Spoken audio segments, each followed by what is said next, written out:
You're listening to a special presentation from Night of the Living podcast, Zoned Out with Freddy and Joe, and we revisit the Twilight Zone. Oh boy, oh boy. Oh boy, oh boy, oh boy. We're returning to space this week for the Twilight Zone. This one's a original air date, February 19th, 1960. This director, Douglas Hayes, we've already watched one thing by him. It was And When the Sky Was Opened. So another space episode. He returns to direct his second of 9 episodes that he'll direct. There was, this is a story by Charles Beaumont, who did 22 episodes. He's a major contributor. Did Perchance to Dream, which we already covered. He had written into the script like this big car race that was supposed to be frozen in time, and he was upset about it. But we'll talk about the scene that replaced it, which everybody seems to love. So it worked out. Interesting. The music was Van Cleve this time. He did 12 episodes. This one I really like a lot because it goes from playful to kind of spooky. And it's just classic Twilight Zone score. And I think this was all composed for the episode too. In the episode, the year's 2185. We got 22 players here, including Serling in the not too distant future. We have Cecil Kellaway, who was in Guess Who's Coming to Dinner? The Postman Always Rings Twice, not the Nicholson one, the original. This is first of 2 appearances in the Twilight Zone by that actor. He'll return in Passage of the Lady Anne. He plays Jeremy Wickwire.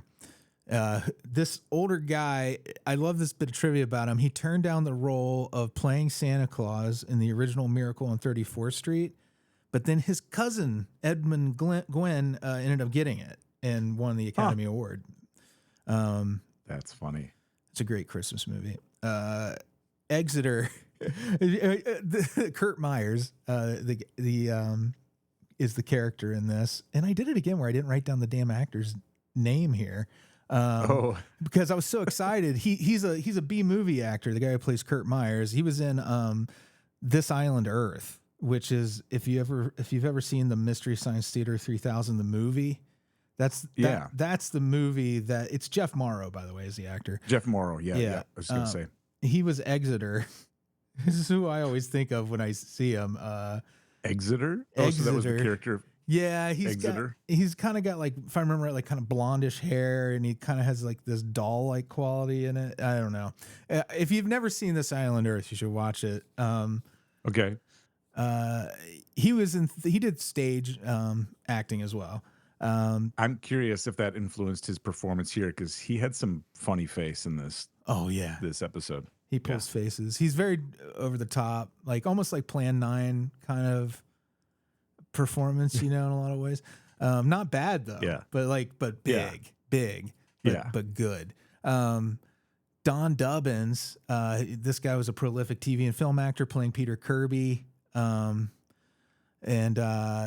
got. He reminded me of like Robin to a Batman. Oh yeah. His performance like Jiminy Jilkers, just like this. I fly off the handle at the least bit of notice. So wholesome.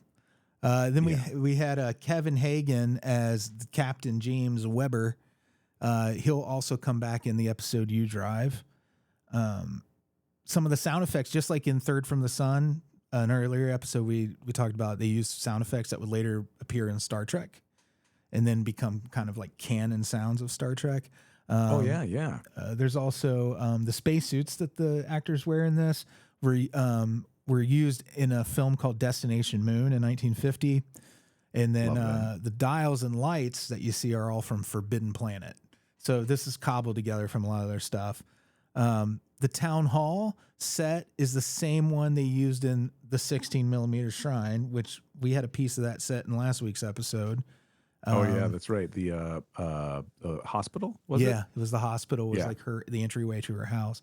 It doesn't specify which piece, but it's Barbara Trenton's house. And then there's it was used in Long Live Walter Jameson, which was a movie. as a college hallway. So this piece of set at MGM was used like a lot. It was also used as part of the Army Hospital in the Purple Testament from last week. So that was last week's. That was last week's connection to it. Got it. And I think if I recall correctly, you said it was the entryway to her house, so it might have been that kind of grand, hall entry thing. That's funny. Yeah, I that's don't all want kind of the brush over the shit. fact that Kevin Hagen, who plays Captain James Wegger, was Doc from those Little House on the Prairie episodes. Oh, that was Doc. I didn't even connect. Yeah, it was one of those where I was like, I know that guy's face. So I was like, was he the priest? No, the priest was older, he was bald. This guy was the doctor. God, I haven't watched Little House in a very long time. Right? It's one of those from the 80s that I go back and I'm like, oh man, how many like life lessons did I learn from this show? You know, it got serious sometimes too. Like, oh yeah, well, Doc was addicted to opium at one point, heroin, opium at one point. The real life. So if you ever Google the real life, Laura Ingalls Wilder? Is that right? Yeah. Yep. Her father was supposedly part of a vigilante group that took down this family of like murderers that were like they would get men off the road and then murder them and rob them. Like highwaymen? Yeah, but they would invite them into their home. They had like traps around the dining room table and shit. It's wild. Wow. It's insane. But her dad was connected to it because the rumor is he was part of the posse they put together when they found out what was happening. That's wild. Took care of it. Yeah, insane. And now those highwaymen haunt his Laura Ingalls Wilder's kids' dreams. Sure, it's a whole family, and it's like it's a family of like parents and kids, and they were all killers. What the hell? If I remember right, yeah, I haven't read about it in a long time, but I remember it just left an impression on me because I'm like, we never got that episode of Little House. Yeah, right. Yeah, it seems it would have been the Freddy Nightmare on Elm Street tie-in. Yeah, yeah, basically. Anywho, are you gonna go murder somebody? Honey, go hang out with Albert. We're not going to talk about that. Feather my hair first. Oh yeah, and one last little bit of trivia. If you're a fan of Skinny Puppy, which I was just telling Joe before we started recording, I met the guy who is Skinny Puppy at a horror hound, and I didn't really talk to him because I wasn't really super familiar with his work. If I had been, I would have been like, wow, this guy is fantastic. It's like industrial music, but he samples from this episode 3 of the songs on the album. What is it? Mind. What's it called? Hold on, I just had it pulled up. Mind, the Perpetual Intercourse from 1986. He sampled on 3 of those songs, 200 Years, Dig It, and Chainsaw.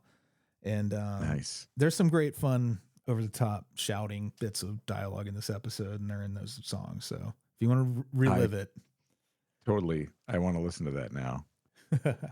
I can't wait to find more of these references in other modern media too. It's awesome. Yeah. Sweet. Well, take it away, starts off as a thank you. Starts out with the cheesy generic video footage of a space rocket flying, but it's moving down, even though the like flames are coming out of the bottom of it. So I'm not sure how that works. Maybe it's falling with, I guess they do that now. They have to have like retro thrusters or whatever they're called, like to equal it out. But yeah, controlling your descent. I'm not sure. Like we didn't get until recently, like a vertical landing rocket, right? Right. They've only kind of, you got the retro firing and all that stuff now that they can have it happen automatically and not on a schedule. But we pan through the spaceship and you get the voiceover again, remembering the fact as I often do watching this, that nobody's been on the moon yet. The Apollo stuff is still has it even started at this point? The Apollo missions, I'll look that up. I think they curious. started in the early 60s, but they're on the edge of space exploration, but we haven't anybody landed on the moon. And Serling says, the time is the day after tomorrow, the place, a far corner of the universe, a cast of characters, 3 men lost among the stars. 3 men share sharing the common urgency of all men lost. They're looking for home. And in a moment, they'll find home. Not a home that is the place to be seen, but a strange, unexplainable experience to be felt. And so, pans across the astronauts, Weber, Kirby, and Myers, which only one of them has, according to Wikipedia and IMDb, has a military like rank. That's Doc, the Captain Weber. So I think the other ones, I don't know, are just scientists or something. I guess so. It's not really clear. Oh, by the way, the Apollo space program started in 1961, so a year after this.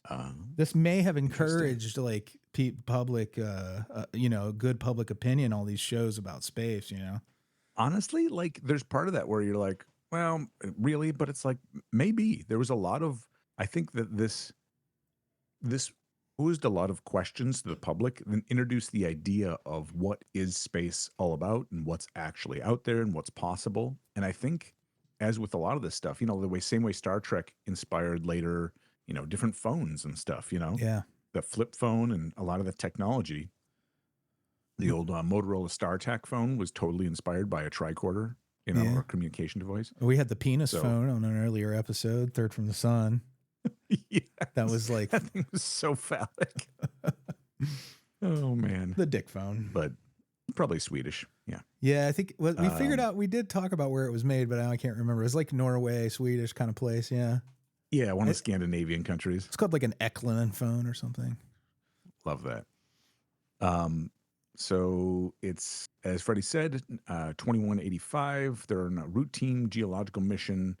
They're astronauts. They're on a remote asteroid 655 million years, 655 million miles away from Earth. So they didn't say anything about light years or anything like that, because none of that was in the vernacular at the time. But they were running low on fuel, which... 655 million miles, I would think. No filling station in sight. So they land, and they're remarking on the fact that the atmosphere is made up of the same gases and the same ratios, and the gravity is identical to Earth. It said Unit 1, which I thought was kind of a fun way of saying, oh, it's the same gravity. Yep, one G-force, right, or whatever. Yeah. And they say, well, should we open the hatch? These readings could be wrong. And they're like, what difference does it make? We're out of fuel. We're not going anywhere. And they're like, all right. So they pop the hatch. Let's die quickly. If we have to die, let's get out of the ship. Why not? I'm sick of this ship. You guys stink. Yeah. And I love it in all these ships. Of course, the way you had to film it. But they're just so roomy. There's just so much space with nothing in it. Yeah, it's way better than what the reality was for a lot of these astronauts, like those poor suckers that were stranded up there forever. There's not a square inch that is not occupied by a button or a switch or something. Or a floating piece of food. Ugh, a booger. Who knows? Zero G ain't all it's cracked up to be, probably. Exactly. I can't imagine the waste collection. I don't want to go into it. Anyway, they get out, and they're like, hey, it's like Earth. And they're checking things out, and Kirby, the young one again, is like, we're back on Earth. And Myers, the stage actor, Jeff Morrow, is like, no. Kirby goes, no? Well, then what do you call that? A Martian? And he's pointing to a dog that's like, it looks like a farm setting. It's clearly a dog. Taxidermy. And he goes, here, boy, come on.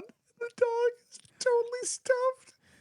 It's like obvious too. Like there's no question at all, even from like a mile away, that isn't an inanimate dog. Right. And it just does not move. And I don't know. It's got the look on its face. I cracked up at that. I was laughing hard. So then they start talking about it, thinking maybe they travel back in time. They see a tractor. And of course, it's the future. They don't know what tractors are. And Myers just goes, it's called a tractor. They were used on Earth during the 20th century before the Total War. Yeah, Total War. I love. Well, I don't really love Total War, but for the purposes of dialogue, it's so freaking great. The total. You got to have the war. You got the eugenics war in Star Trek. There's always that turning point. Yeah. it can't be World War, because those World War I and II have already happened. It's got to be total war. Total. And Kirby says, "You mean we're on Earth 200 years ago?" So again, tying that in to like give people some scope on it. He goes, Myers says, "It's an interesting theory, Pete, and as possible as any other, except that to my knowledge, the Earth has never had more than one sun." He points up at the sky and there's two suns. Check it, fool. It's like, to my knowledge, it's never had two suns, dumbass. Check it out. Space travel sucks. Or stinks. Sorry, I ruined it. It stinks. Space travel stinks. Call back to last week. War stinks, man. War stinks. Kirby goes, "All right, will you explain it?" And Myers is like, "The only thing I'm certain of is that we're not on Earth." I think Myers really reveled in a lot of the lines they had in this, because they're all delivered as like the punchline. But I love that, the actors stuff. So they find a farmer kind of gazing off in the distance. So they go to try and get his attention, but he's just frozen there. And then they find him. They keep walking and they find a guy fishing by a bridge. So Myers and Kirby stay up. Oh no, Myers and Weber stay up on the bridge, and the young guy runs down, kind of falls down over by the fisher guy and goes, "Hey, how are they biting?" And the guy's just frozen there. And what's funny is, again, this is one of those interesting flubs, or not flubs, but the shot after that is Weber and Myers up on the bridge, but it's not a video of them up on the bridge. It's a still frame of them up on the bridge. It's like freeze framed. And I just wonder if they just didn't capture video for that or something. But what's funny about it is, even in that moment of the freeze frame, when they transition to back to the actual live video with Kirby in it, they pan down just slightly. So it almost looks like it's a video shot that they're panning down to go to the next shot. So if you go back and watch it, it's kind of interesting to see that they treated it as if it were a live shot, but it was just a still frame. Ken Burns style, that's called. Is that what he does? Yeah, Ken Burns is credited with that, with dynamic shooting still photos dynamically, so that the camera moves in, out, back and forth. Oh, and this wasn't actually like a zoom or anything. It really was just a slight tilt down, and I didn't notice it even until I watched it a second time, and I was like, "Wait a minute, it's like a pan, right?" Like a as if the frame slid up just a little bit. Yeah.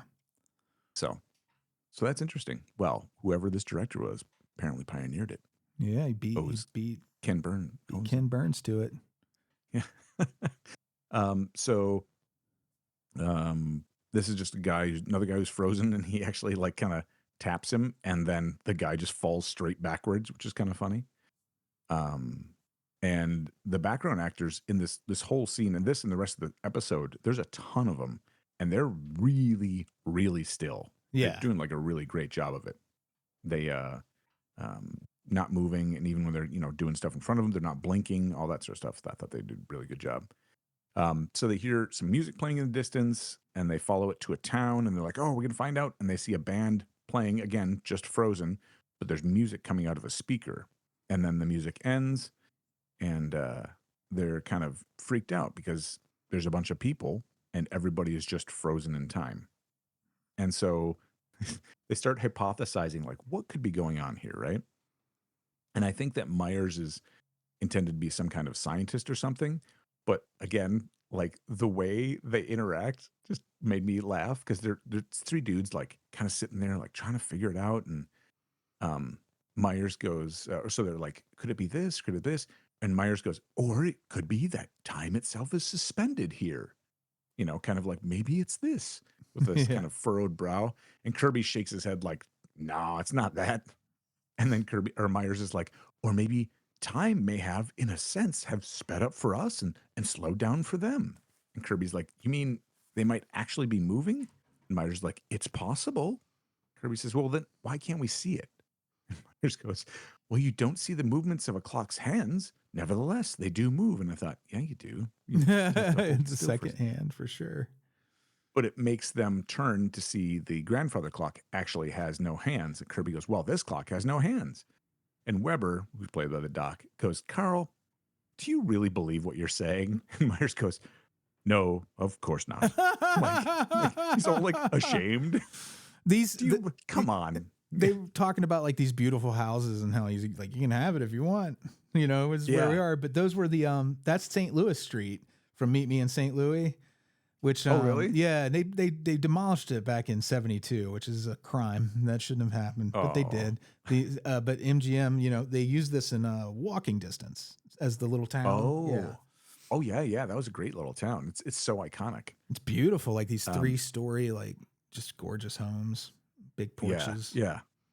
So Weber shames Myers, and they decide to split up and kind of go looking around. So they go looking around. Weber finds a poker game, and there's a guy winning, and he looks like he's made of wax. So I really hope that wasn't an actual person, and that was actually somebody made of wax. It's a waxy guy. Really creepy looking. Yeah. Meyer interrupts what he feels like. He actually knocks and is like, hello. And then he opens the door and he's like, oh, excuse me.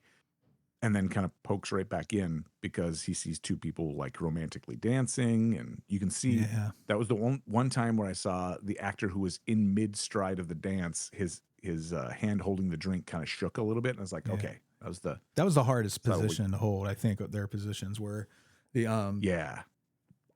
that's my favorite moment in the episode. The one I think most people consider their favorite still is coming up, but as far as like, cause these are really like vignettes, you know, or like little, it's just like these scenes, they got to look beautiful and memorable and kind of like photo worthy, I think, or, you know, painting worthy. It's a beautiful episode. Yeah. And those interiors, those room interiors too, a lot of those are real interiors at that St. Louis Street too. Oh, really? Those buildings had, you know, a lot of times it's just a facade and then they shoot interiors at a set. But those were fully like, those buildings they all tore down were all fully like furnished and everything. Wow. Nuts. That scene especially, it didn't register the first time because there was something about it that seemed very kind of modern. But if you go back and watch it again, and I didn't see this noted because I didn't look for notes on this one, but they actually come down and they like zoom in to a face and then they come back and kind of pivot. The kind of stuff you'd see with a camera now, where you'd see the floating camera because they have the steady cams, right? Or you can just move it around and kind of walk around a scene. Well, they didn't have that then, right? They didn't have the loose cameras that you could just kind of pick up and move around. They had the cameras were big honking rolling deals. You had to so I'm put really curious, tracks. How did they do that scene? Because really, it looks like they're zooming all the way into the woman's face dancing, and they kind of pan out and pivot, and you see the guy's face dancing, and that kind of curves around, and then you see the other guys. I was like, wow, that was some really high-end camera work there. Yeah. Really Sometimes impressive. you'll see like a track where they'll build a track for the camera, like little railroad track that leads around the entire path of the shot.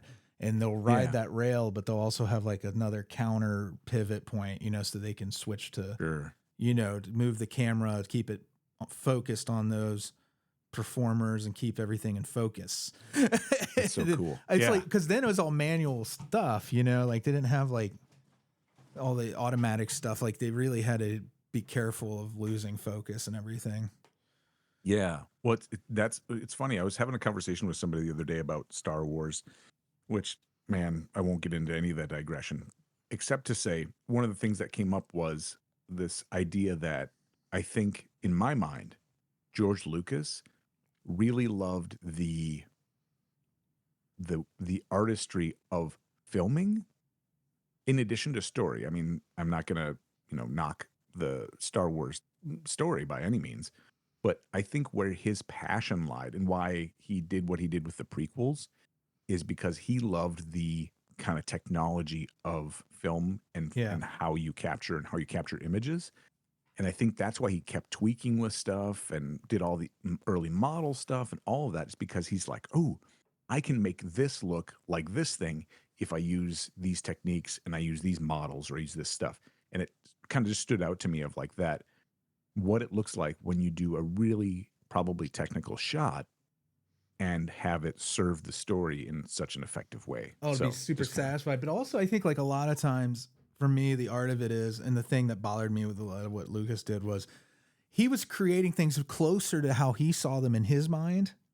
Yes. So as an artist, that's probably super satisfying. You're able to take something you made and just refine it down to something that is exactly what you imagine. I know you're going with this. Yes. But the magic of things like that is once you turn it over to an audience and they are appreciating things you didn't even intend to be in there at all. And like you go tinkering with it, and then you don't really realize that you're taking things out you didn't connect with maybe as the creator of it.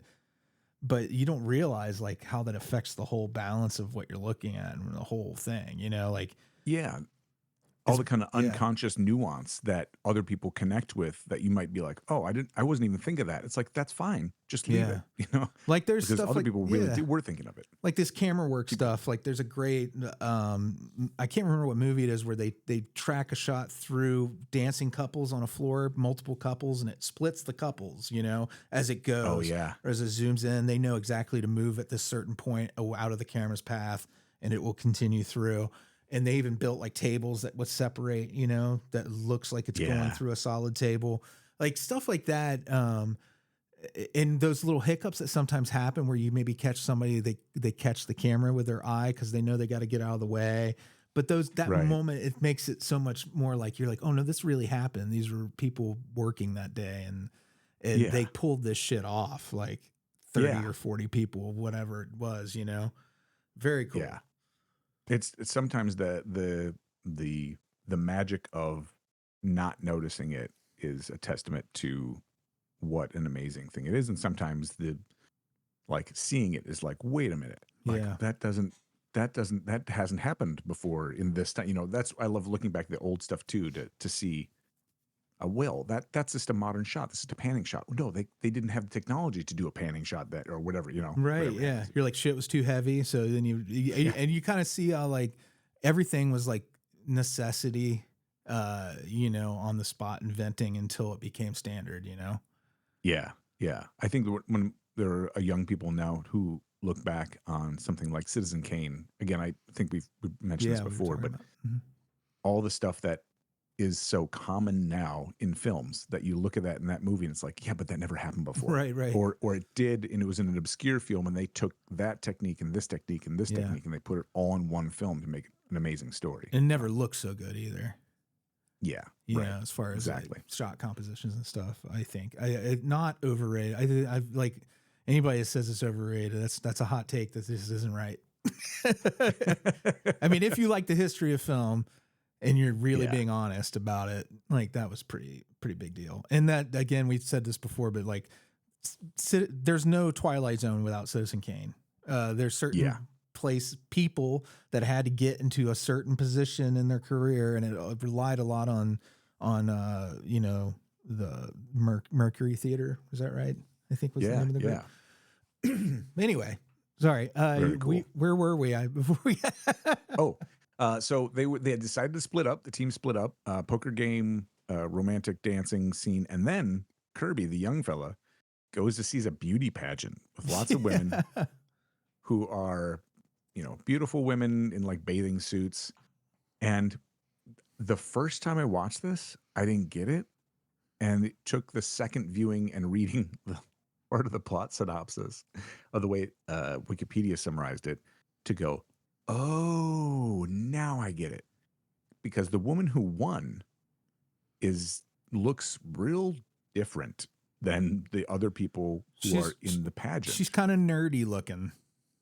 Yeah, and she looks, I would say, considerably older. Yeah, like her hair's different, the glasses and all this stuff. And it's kind of like, and the Kirby talks to her and says, you know, of course you won. You're the most beautiful one here. And I thought, is that a different standard? I don't no, nothing against it. She's a lovely woman. You got to think about at the time of one of the common phrases was guys don't make passes at girls who wear glasses.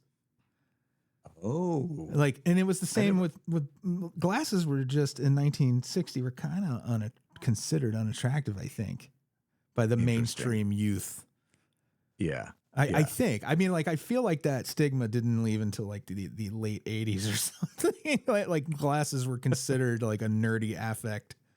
Right. Well, Clark Kent. What was the what James Bond was it with where what's her name from Wild Oh Things yeah. was in it.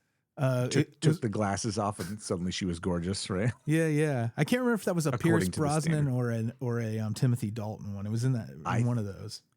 Right. I couldn't tell you either. I'd say well, maybe it was Dalton.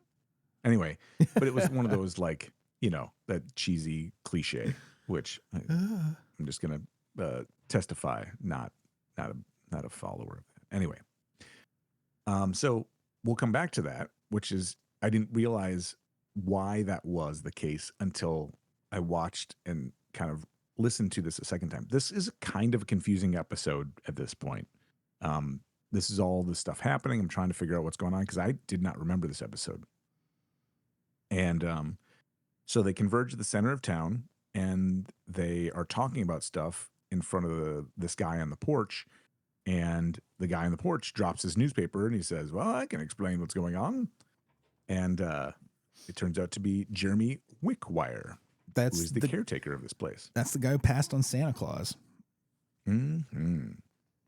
And he is told by the men. So they start this whole long exposition conversation where you find out that nuclear war has destroyed much of the earth, and it happened in 1985, which, thank goodness, did not. And that it's taken 200 years to recover from. And Wickwire is explaining, and this is where, again, it's kind of like intermeshed all this stuff. So I'm just going to kind of gloss over the whole conversation part of it. He explains to them that they've landed on this exclusive cemetery called Happy Glades, which was founded in 1973, where rich people can live out their life's greatest fantasy after they die. And they were like, so all these people are dead? And he was like, no, just a few of them. The rest are just imitations. So like, there's only a handful of really rich dead people here anyway. So it's like Westworld, but you don't get to live really. Except you're dead, which it's like at that point, what? I kind of like, what? Did you get the impression they were trying to say that they're not really dead? They're just, it's kind of like being frozen. They're caught at that turning point between life and death, and that they slowed everything down enough where they get to live in that moment. Or that's what I thought too. Yeah. But I think they're really just dead. Yeah. It never really says, right? Yeah. So there's some clarification, but he said basically the town is one of many areas where people can be placed. There's like a Roman area, an Egyptian area, a Wild West. And he said that this town was the most popular because it represented a time in American culture when creature comforts were most abundant. Like, 19, whatever it was, creature it was supposed to be the 1960s, right? Yeah, I think so. Yeah. And which we of course would presume that we're kind of at any given time we're at the peak of comfort, right? Right. Compared to our forefathers, our predecessors. As they say, to the 18th century monarchy, or we're doing better than all the royalty from 200 years ago, whatever. Yep, we get to bathe a lot more. We have televisions. We got it made compared to them. Abundant protein, yeah. It's such a weird episode, and I do wonder how much influence this had on Michael Crichton when he went to write, Westworld. Yeah. And it's could be a great episode. It's a darn good episode, but it could be a great one if it were more clear in its resolution. Just a little more polished. Also I gotta say, I'm sorry, Kurt Morrow and Descendants. He's the theater guy. He played Myers. His lines were just a little bit too, over the top every time to me. He's very arch. Yeah. What about this? So they're describing all this stuff. And then it occurred to me again on my second viewing that the beauty pageant winner is a woman who wanted to win a beauty pageant. And she is forever now. And she wasn't necessarily the most, But that's a dead body you're seeing. Yes. Just embalmed, do you think? Like what? Well, These are the questions I have. yes. So this is where it gets a little more interesting. They talk a little bit more. The Wickwire offers them each some wine and asks them, what is your greatest wish? And they all three reply, well, we want to be on our ship heading home. And first, the first one is Kirby, who's like, I want to be heading home on the ship. And they're all kind of like, well, yeah, I'd go along with that. And they all take a drink. And some of them are, Weber and Kirby are a little suspect of the drink, but apparently Myers just like gung ho. So he picks it up and is like, bottoms up. He's tired of Tang. And yeah, he's like, what does he say? Liebfraumilch, isn't it? Or something like that, which I was like, this is a familiar thing. So I looked it up. And apparently it is a semi-sweet white German wine, often produced for export and known for its fruity and fresh taste. It is called Our Lady's Milk in German, referencing the Virgin Mary and Catholicism, and is associated with Liebfrauenkirche, Church of Our Lady in Worms, Germany. So Worms, Germany, which I didn't know was a thing. I love that. Worms, Michael. You're eating worms. Little Lost Boys reference for everybody out there. So Wickwire is like, so they continue their conversation, and they're like, wait a minute. So explain this again, because they're just not getting it. And frankly, I didn't get it until the second viewing either. He keeps saying, oh, I thought you were with Happy Glades. I thought you were come to check on things. And I'm really sorry. And he's like, well, how come how come you set up on an asteroid? Like, why is that? And he says, well, it can't exist on Earth because it's not possible to have peace on Earth. And he said, they're like, how are you alive? And he's like, well, I've been deactivated for about 200 years. You see, it's kind of a embarrassing admission. I'm not human. I'm a construct. And I thought, oh man, when were the first androids discussed in popular media? You know what I mean? Androids discussed in popular media. Asimov, like I think he's a robot, right? So yeah. he's they don't explain it in any detail, but that's the kind of the idea of it, which I thought was pretty cool to introduce. Yeah. And he says he only gets activated for occasional duties. And then he says it's his job to ensure peace and tranquility at Happy Glades. And then they start talking about, he referenced something in a previous conversation about them moving beyond or something to that effect. And they're like, what are you talking about?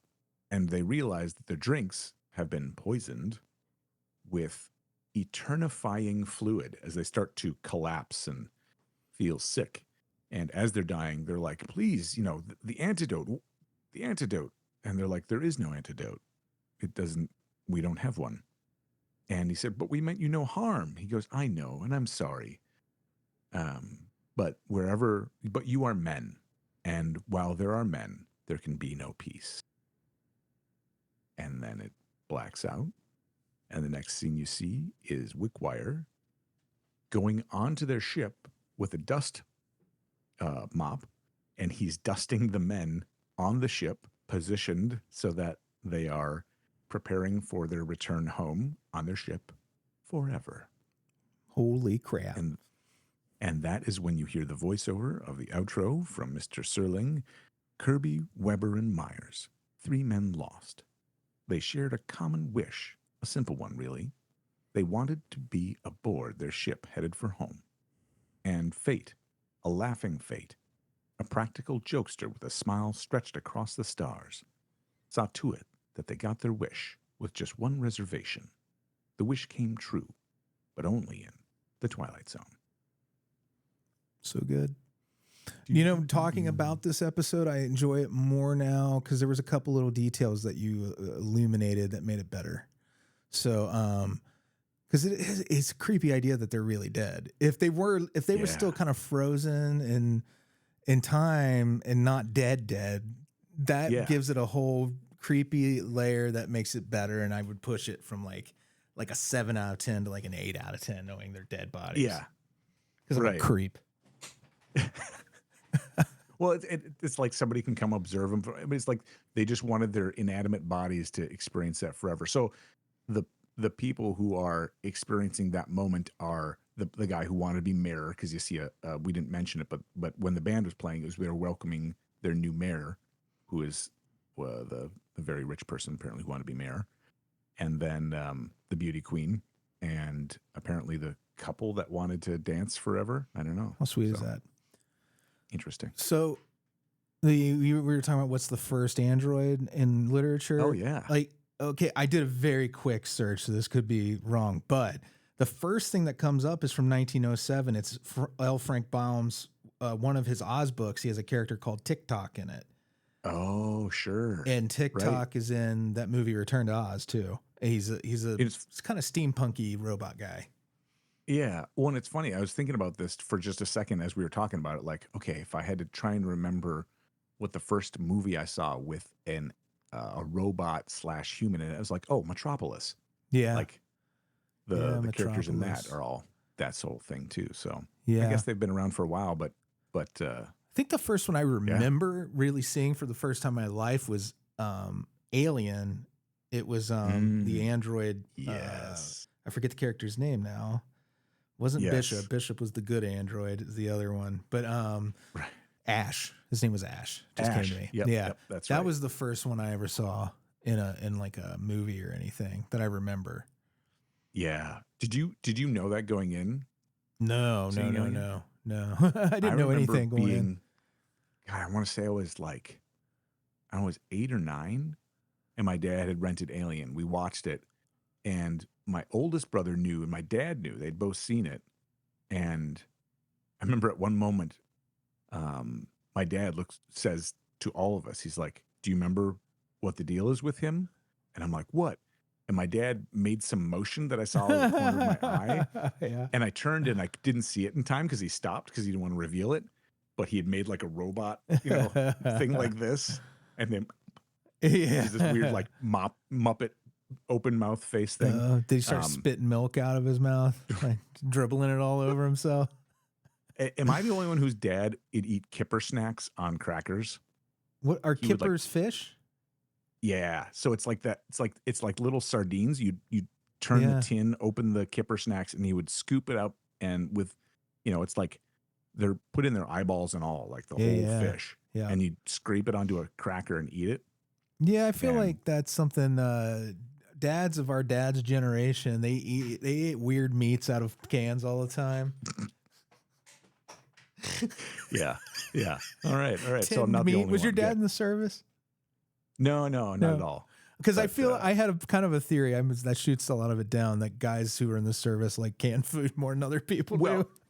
It's funny. He was poor though. He grew up really, really poor. Yeah. And his dad, and they eventually they did really well for themselves. But he grew up in like my dad's dad was in the military for just a little while, but they grew up in government housing. Yeah. And so they were in those what's are called a Kwanzaa hut. It's kind of like that half of a cylinder shaped building that's kind of long. It's like if you buried a can of soda in a giant can of soda into the dirt. So he grew up in one of those. There's like a whole neighborhood of that. That's wild. It sounds like a commune almost. Yeah, it was weird. He talks about it a little bit, about how he grew up with a bunch of other poor kids. Like a longhouse kind of, like how they do. And the Vikings stuff. Well, yeah, the Vikings did longhouse. And then there's some Asian countries. I think Malaysia, maybe they have longhouses. Okay. In Hawaii, maybe some. I'm not sure about Hawaii. Yeah. So he's told me a little bit about that experience, but I think there's something, you find those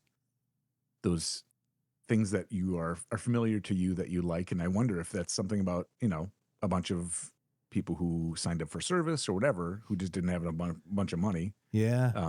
Who got into the tin stuff. So maybe the canned meats. My dad was like homeless for a little while. So I think that's part of the canned food, like knowing how to cook with something that is between, being in Vietnam and having to, feed yourself the best you can with whatever they're sending you.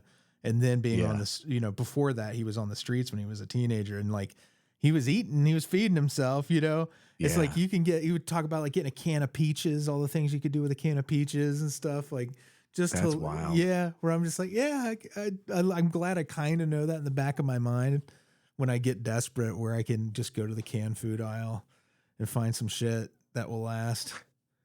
I wonder if that contributes to our kind of Gen X perspective of, well, you know, it could be worse. You know, that whole idea of having heard stories growing up about how rough a lot of our people we knew, family, had it.